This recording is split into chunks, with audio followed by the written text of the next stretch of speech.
Bonjour à tous, je suis Charlène Salvi. On parle beaucoup de bienveillance dans les organisations, dans le management et dans la communication professionnelle. Mais un problème apparaît progressivement. La bienveillance est souvent confondue avec la gentillesse. Et cette confusion crée des tensions invisibles.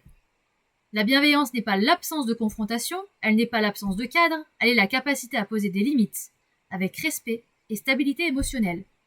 Lorsqu'un cadre disparaît au nom de la bienveillance, les équipes perdent un repère fondamental, et l'insécurité va s'installer.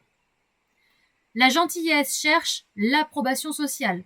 La bienveillance, elle, cherche la responsabilité relationnelle. En psychologie sociale, Carl Rogers, qui était un psychologue américain spécialisé dans la psychologie humaniste, a travaillé sur l'importance de l'écoute empathique et de la considération positive inconditionnelle. Mais ces travaux ne signifient pas absence de structure.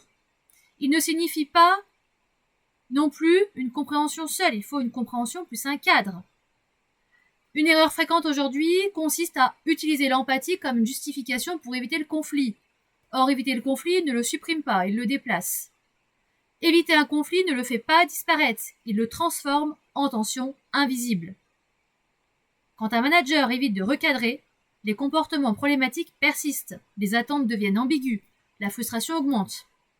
Le psychologue organisationnel Amy Edmondson, professeur à Harvard, spécialiste dans la sécurité psychologique, explique que la performance d'équipe dépend d'un climat où les règles sont claires et où la parole est libre.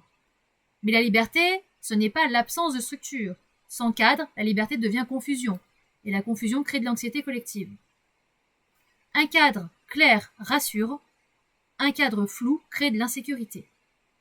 La bienveillance réelle exige du courage, le courage de dire non, le courage de confronter, le courage de poser des limites tout en restant respectueux.